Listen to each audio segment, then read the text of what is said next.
actually thinking, or are you just repeating slogans that were pre-installed by people who want to have control over your wallet, your property, and your future? I'm Jeff, and today we're talking about one of the biggest scams in the political debate. You've heard it before: capitalism versus socialism. Rich, greedy businessmen or compassionate government planners? I'll let you decide at the end of the article. Let me know in the comments. Free markets are fairness. And every time somebody frames the debate that way, I want you to check your pockets because somebody is probably trying to rob you while pretending to save humanity. And we hear it all the time from socialists. Because here's the dirty little secret: the real choice is not simply capitalism versus socialism. The real choice is this: do you own yourself, your labor, your property, and your future? Or does someone else get to decide what you are allowed to build, earn, keep, trade, say, and become? And that is the real debate that no one really wants to have. And now we're looking at an article by Vincent from the Mises Institute. Modern political language has turned this debate into a fog machine.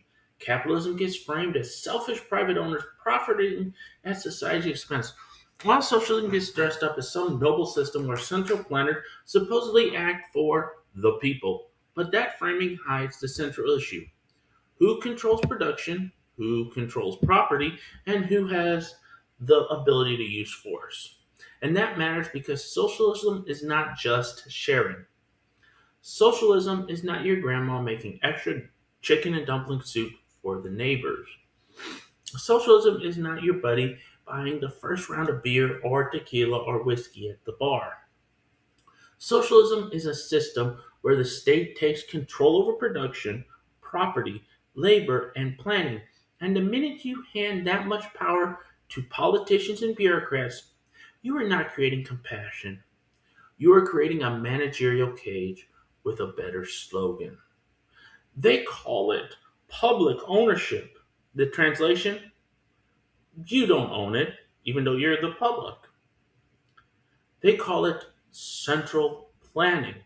Yeah, here's the translation: someone else gets to plan your life. Just look at the Soviet Union as a great example of that. They will call it economic democracy. Translation: you vote once, then spend the rest of your life asking permission from the people who write forms, control the licenses, approve the budgets, and punish the disobedient people who don't want to play the game. That's not liberation. That's DMV feudalism with a college degree. Now, the article makes a point that I think a lot of anti-socialists, such as myself, miss. And until I read the article, I didn't actually understand it. But this is a good take on it. Just it's a little long, but stay with me. It is not enough to say socialism bad, capitalism good. That's a very juvenile. It is true, but it is also very incomplete. Because there are other ways to destroy liberty besides having one giant socialist state seize everything in the state. You can lose your freedom through feudalism.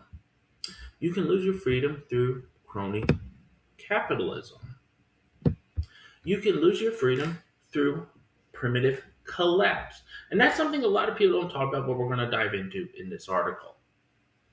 You can lose freedom through environmental romanticization that treats civilization like a disease.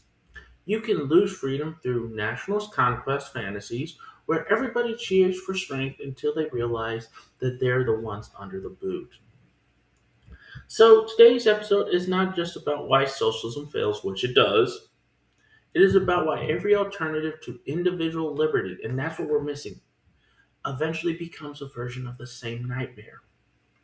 A few people with power deciding what everyone else is allowed to do. Now, let's start with capitalism. Real capitalism. Not fake corporate welfare version where politically connected companies beg Washington for subsidies like billion-dollar panhandlers in tailored Italian suits. What is real capitalism? Real capitalism means private property. It means voluntary exchange. It means profit and loss. It means if you serve people well, you might win. If you waste resources, misjudge the market, or produce garbage, guess what? You lose. And that profit and loss system, it is not just about money anymore. It's never been about money. Profit and loss is a feedback mechanism. It tells entrepreneurs whether they are creating value or burning through resources. And that is why capitalism creates progress. Not because capitalists are angels. We are not angels. There are no real angels on this earth. And it's not because corporations love you. They really don't. And that's the thing. Corporations don't really love you. Yeah, they put a pride flag up for June, but they don't love you. Capitalism works because it forces people to serve others if they want to succeed. You want profit? Then produce something people voluntarily choose. You want customers? Guess what? Then solve a problem better than your competition can. You want to grow and take a larger market share? Then keep improving. Because the moment you get lazy, someone hungrier comes along and eats your lunch, quite literally. And that is the beauty of the free market. It doesn't require everyone to be virtuous. It makes self interest useful. Socialism does the exact opposite. I know, shocking. Socialism takes economic decisions away from millions of people and hands them to planners.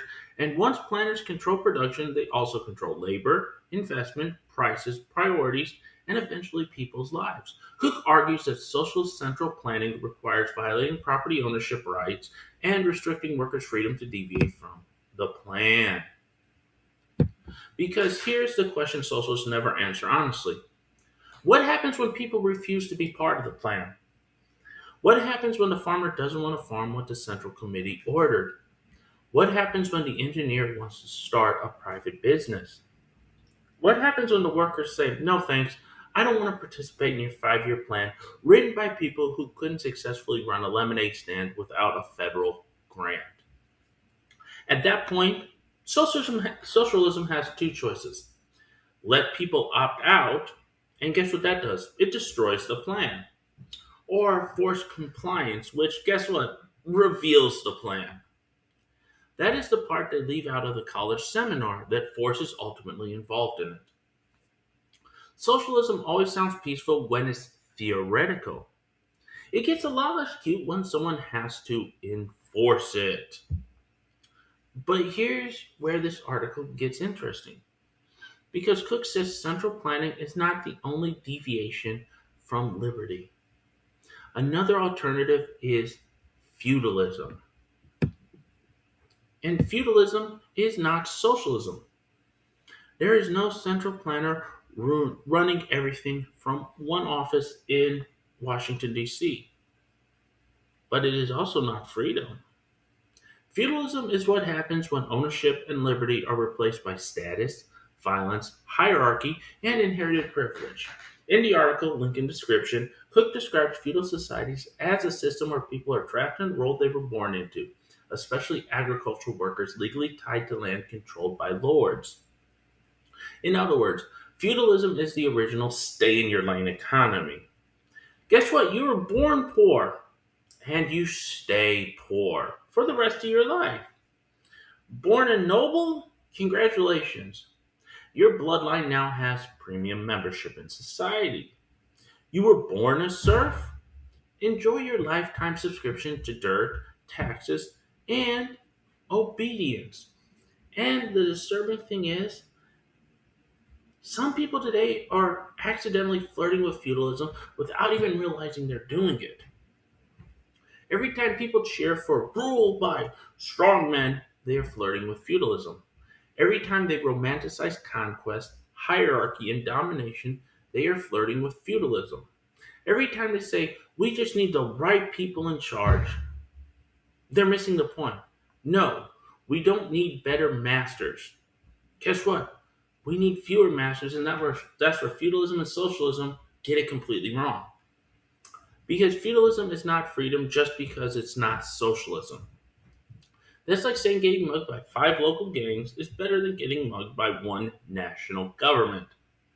Congratulations, your oppression has been decentralized. Do you want a punch card? And let's be honest, crony capitalism starts to smell a little feudal to it. It's got that stink to it.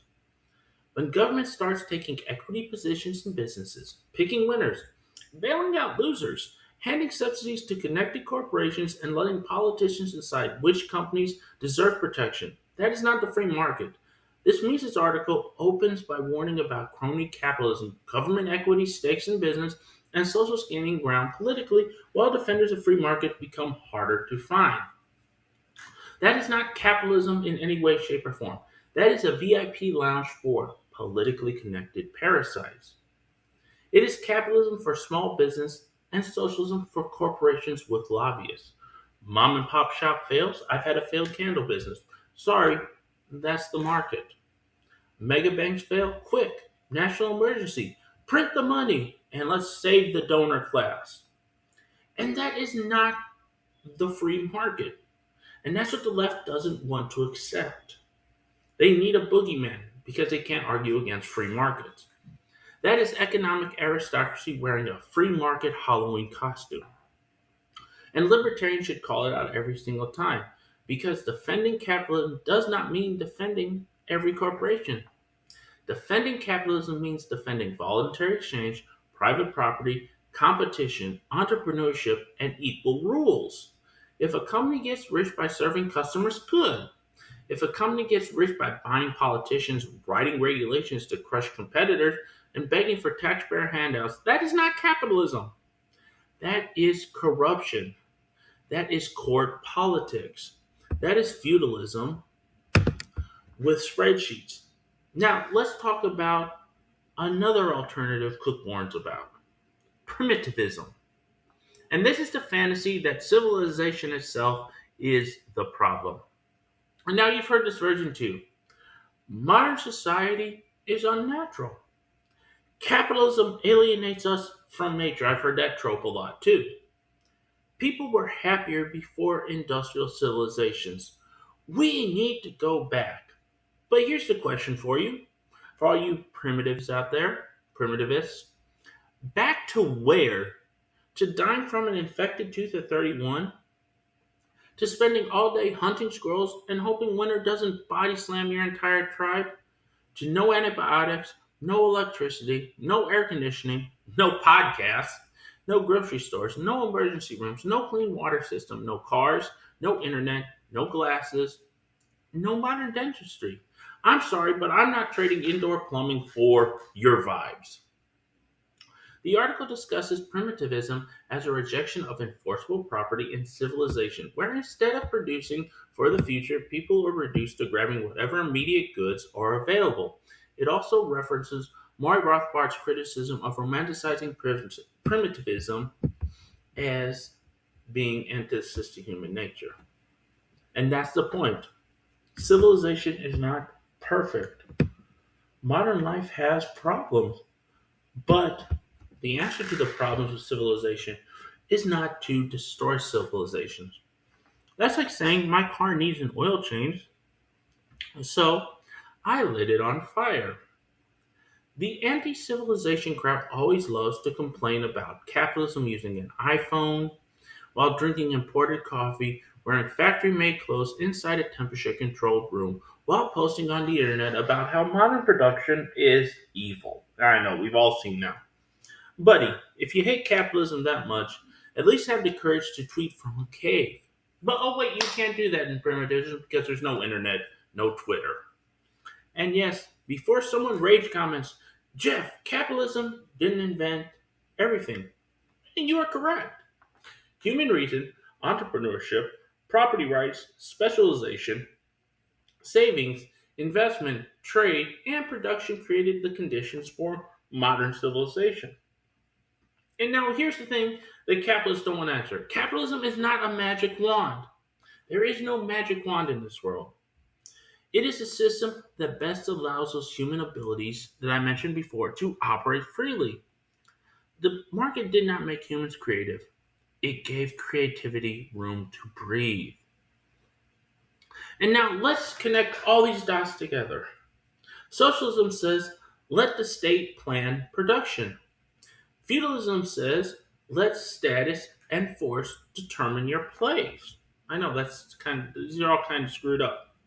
Primitivism says civilization is corrupt. So let's abandon progress. And now we get to crony capitalism. Let the politically connected privatize the gains and socialize the losses. And libertarian capitalism, such as myself, we say no. Point blank, period, no. You own yourself. That's true. You own your labor. You own your property. You may trade peacefully. You may build. You may compete. You may fail. You may succeed. And nobody gets to use force against you unless you are violating someone else's rights. That is the moral line. Not left versus right, not rich versus poor, not class struggles, not corporate versus government. The line is consent versus coercion. And that is why libertarians such as myself, we annoy everyone. We tell socialists, you don't get to steal property for your utopia. We tell conservatives, you don't get to use the state to enforce your nostalgia. We tell corporations, you don't get taxpayer protection from your own stupidity. We tell environmental extremists, you don't get to sacrifice human prosperity on the altar of your anti-civilization fantasy. We tell nationalists, you don't get to worship power just because the flag is pretty. And we tell voters, stop asking politicians to protect you from the consequences of giving politicians power. And that last one hurts because most people don't really hate tyranny. They hate tyranny when the other team controls it. Just look back through modern political history in the United States. They hate censorship until their side gets censored. They hate executive power until their guy gets the pen. They hate government control until it targets someone they dislike. They hate corporate welfare unless it saves their industry. They hate redistribution unless they are receiving the check. And then they wonder why freedom keeps losing, and it loses every day. Freedom loses because too many people treat liberty like a condiment.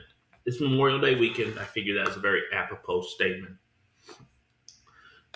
They add it when it's convenient, they scrape it off when it gets in the way. But liberty is not a side dish.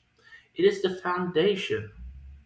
Without private property, you do not have real freedom. Without freedom of exchange, you do not have real prosperity. Without enforceable rights, you do not have a civilization. Without limits on coercion, you do not have justice. You have politics. And politics is what happened when people discovered they can get things through force that they could not earn through service to their fellow man. And that is why capitalism is so hated. Not because it's perfect, but because real capitalism tells people the truth. You are not entitled to command other people's labor. You are not entitled to someone else's business. You are not entitled to suspend reality because your intentions are adorable. You want real prosperity, which I think all humans truly do when you boil it down. You want true prosperity? Produce. You want wealth? You have to create value for someone to buy it. You want progress, which we all want progress. Protect property. Defend liberty. Allow prices to communicate information. Let entrepreneurs experiment. Let failure punish bad ideas before they become national policies. But socialism hates that. Feudalism hates that. Crony capitalism hates that. And primitivism also hates that. Because liberty removes the excuse for your failures. It says your life is not supposed to be managed by kings, committees, bureaucrats, mobs, warlords, or planners. And that terrifies people who built their identity around controlling others. So next time someone says capitalism has failed, We need an alternative. Ask them this question. Which alternative do you want? The one where politicians plan your life? We already kind of have that. The one where elites inherit power? We kind of have that as well. The one where civilization collapses and we forage for berries? We don't have that, and let's never have that. Or the one where corporations merge with the state and call it public-private partnerships? Or the one where you actually own yourself? And that's the one I want.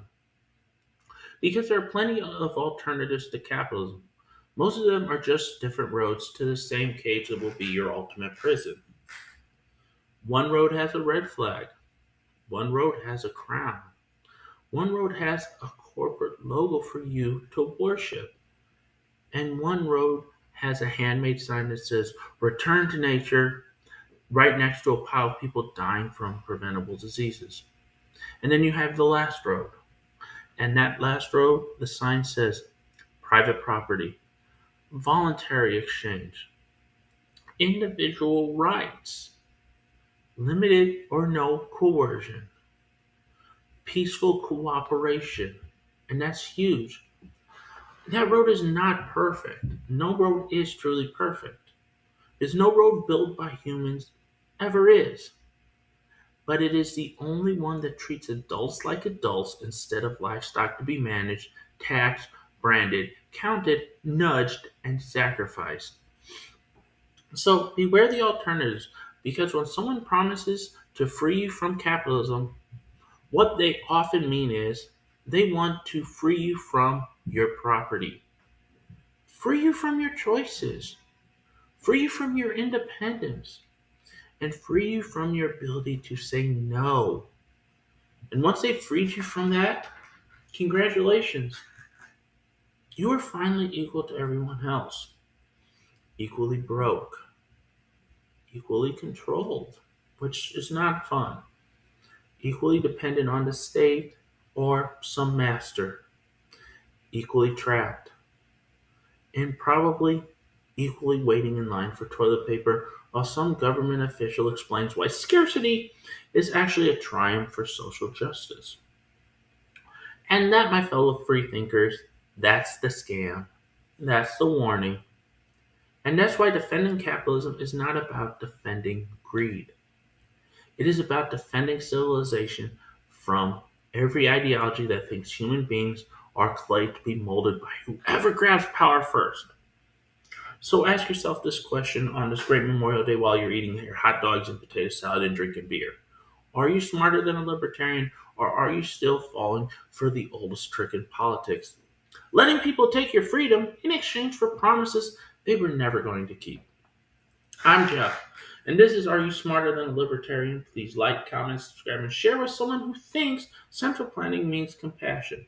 As always, I can lead you to truth, but I can't make you believe it. I'll see you all next Monday. Happy Memorial Day.